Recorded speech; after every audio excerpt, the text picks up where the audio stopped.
saya sapa lagi teman-teman. Selamat datang teman-teman semuanya di acara WOW yang diadakan oleh Orika bersama Girls Fintech Indonesia. Perkenalkan, nama saya Mia Fitria. Saya juga alumni dari Girls Fintech Indonesia.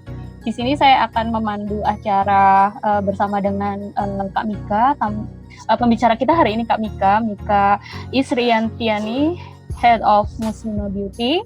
Ya, karena waktunya sudah menunjukkan jam 7, kita mulai aja. Tapi sebelum saya mulai, saya mau memperkenalkan dulu nih siapa sih yang bakal ngisi acara keren malam hari ini. Jadi perkenalkan, akan ada Kak Mika Isriantiani. Beliau adalah seorang marketing expert.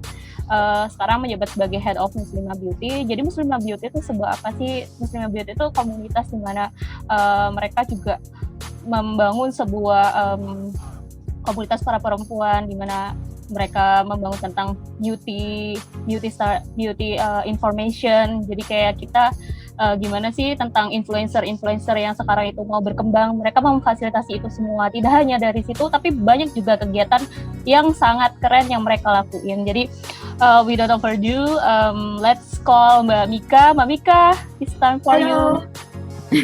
Halo Mbak Mia, halo teman-teman semuanya. Salam kenal semua ya.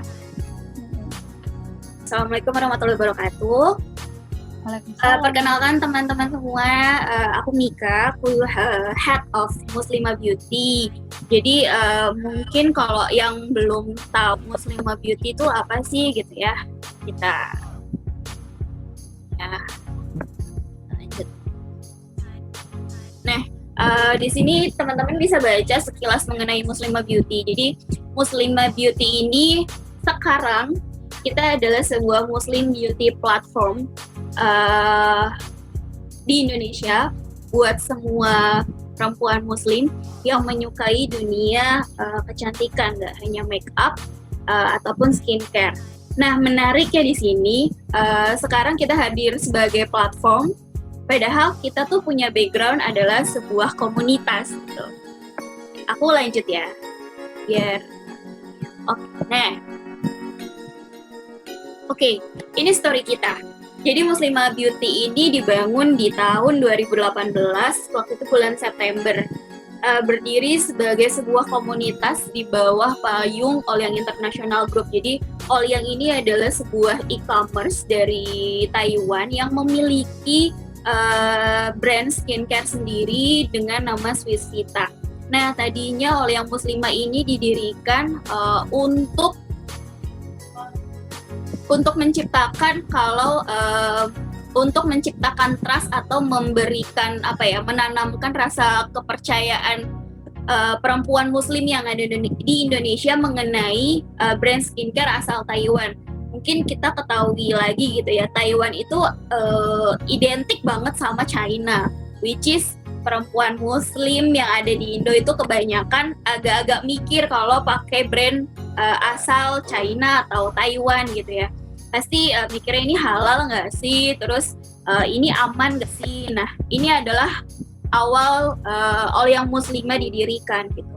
Terus November 2018 setelah didirikan, kebetulan waktu itu aku beneran one man show, aku sendiri, belum punya tim gitu ya.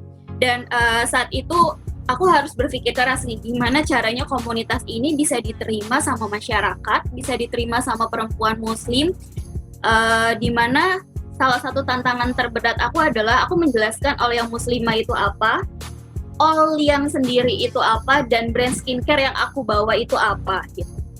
Karena di sini aku nggak mau masyarakat itu salah persepsi mengenai kita. Kalau kita ini sebuah komunitas, kita tuh tidak menjual brand gitu. Kita hanya mengumpulkan perempuan-perempuan yang perempuan Muslim yang menyukai dunia beauty, khususnya skincare seperti itu. Nah, di tahun 2018 bulan November, aku membentuk sebuah program yaitu namanya Olyang Muslimah Squad. Di mana Olyang Muslimah Squad ini adalah program mencari 100 micro influencer di seluruh Indonesia. Jadi micro influencer ini adalah perempuan-perempuan Muslim yang memiliki followers di atas 1.000 dan menyukai dunia beauty. Waktu itu kita buka hanya kurang lebih kalau nggak salah 2 atau 3 minggu gitu untuk pendaftarannya dan untuk seleksinya.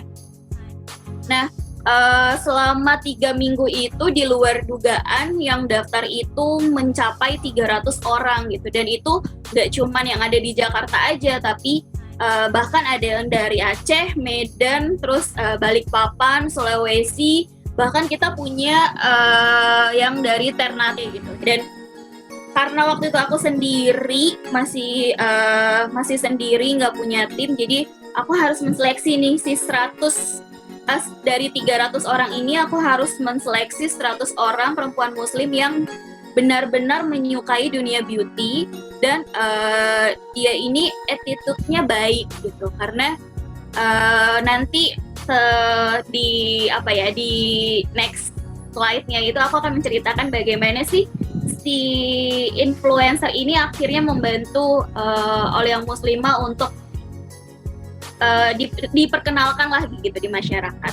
Nah, menariknya setelah kita punya 100 influencer yang berasal dari seluruh Indonesia, tiba-tiba kita dapat kabar nih kalau dari media Taiwan ingin datang meliput kita gitu. Dimana Olia Indonesia waktu itu sudah berdiri selama 2 tahun di Indonesia dan gak pernah sama sekali diliput sama media Taiwan gitu. Sedangkan Olia Muslimah baru dibentuk berapa bulan aja, tiba-tiba ditawarin untuk kita mau dong bikin liputan sama Olia Muslimah, dan kita datang ke Indonesia untuk Olia Muslimah nggak hanya media aja, jadi ada beberapa startup dan ada beberapa community yang datang untuk mencari tahu apa sih Olia Muslimah, kenapa sih kok dia tiba-tiba fight banget di Taiwan gitu. Dan ini yang membuat aku kaget sih ya, padahal Olia Muslimah itu di Indonesia itu belum ada namanya gitu, baru 2 bulan atau 3 bulan lah berdiri gitu. Tapi ternyata hal ini menjadi menarik bahwa sebuah perusahaan e-commerce Taiwan masuk ke Indo, membuat sebuah komunitas muslim, kok berani sih gitu. Jadi hal itu yang menjadi daya tarik bagi media Taiwan, startup yang ada di Taiwan, dan community yang ada di sana. Dan hingga pada akhirnya 2019, setahun setelah kita berjalan, aku membuat lagi Olia Muslimah Squad di batch 2 gitu. Tapi belajar dari kesalahan yang batch pertama, karena memang kita base-nya itu pengennya tuh bikinnya digital community gitu. Tapi ternyata kok digital community obstacle-nya banyak banget ya. Kita tuh kurang engage sama si member-member kita gitu. Akhirnya di batch 2 ini kita fokuskan untuk Jabodetabek sama Bandung. Soalnya kita mau bikin satu pertemuan gitu yang menghadirkan semua member Olia Muslimah Squad gitu. Dan di tahun 2020 baru kemarin akhirnya kita membuat sebuah platform dengan nama baru kita, jadinya Muslimah Beauty. Dan Muslimah Beauty ini membuat platform di mana berdasarkan saran dan kritik selama 2 tahun dari para member yang mereka tuh pengennya tuh engage-nya tuh lebih mudah gitu, nggak hanya dari WhatsApp, Line Square atau Instagram gitu, tapi ada satu media yang bisa mewadahi aktivitas mereka, bisa sharing satu sama lain, bisa tanya satu sama lain, dan bisa melihat produk-produk baru yang lagi hits gitu di kalangan dunia beauty bagi para perempuan muslim. Dan ini sekilas mengenai activity program kita dulu dari awal. Dulu itu kita sering banget bikin, karena kita basicnya digital ya, kita sering banget bikin giveaway, terus live Instagram. Tapi ujung-ujungnya kita sadar kalau misalnya untuk engagement para member ini kita butuh juga loh kadang untuk offline event gitu. Dan ini ada beberapa offline event yang kita kolaborasiin. Terus mungkin di sini bisa teman-teman lihat semua, ada kayak make up class, terus sharing session, dan juga kita waktu itu pernah mensupport Tokopedia Salam untuk bentuk talk show-nya mereka mengenai generasi muslim milenial gitu.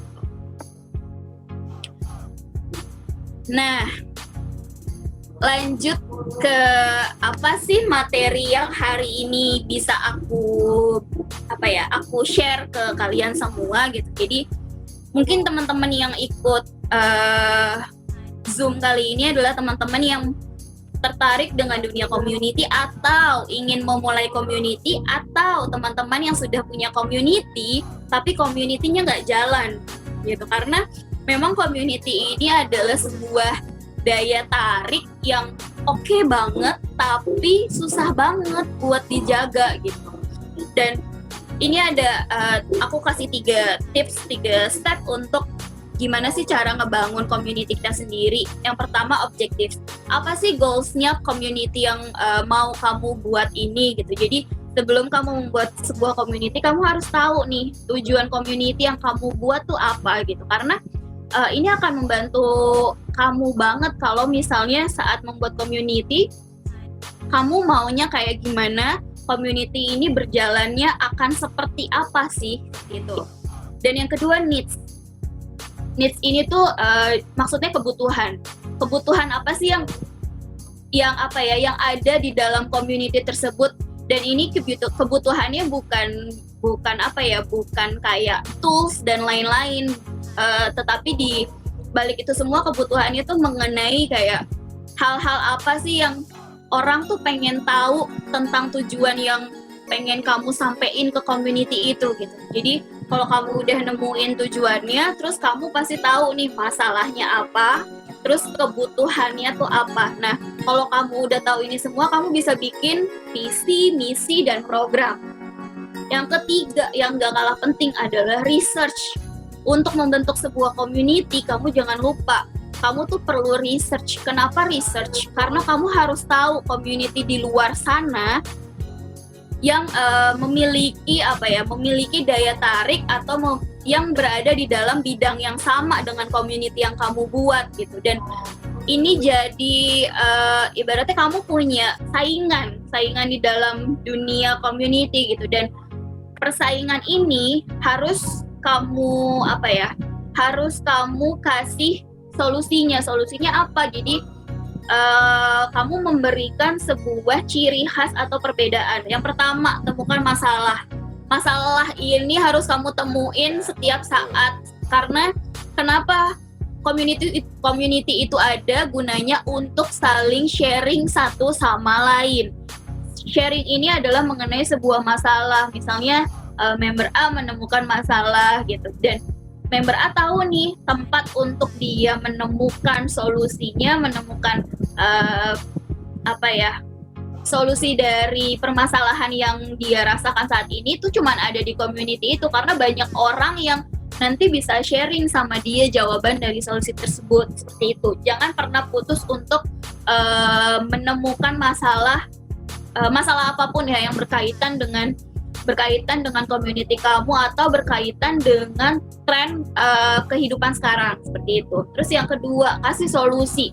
Kalau kamu cuman bisa menampung masalah tapi kamu nggak bisa kasih solusi, teman-teman yang lain juga nantinya bingung. Terus buat apa gabung di community ini kalau misalnya kita nggak bisa sharing satu sama lain gitu, kita nggak bisa nanya tentang permasalahan kita. Mungkin kan teman-teman yang lain punya jawaban.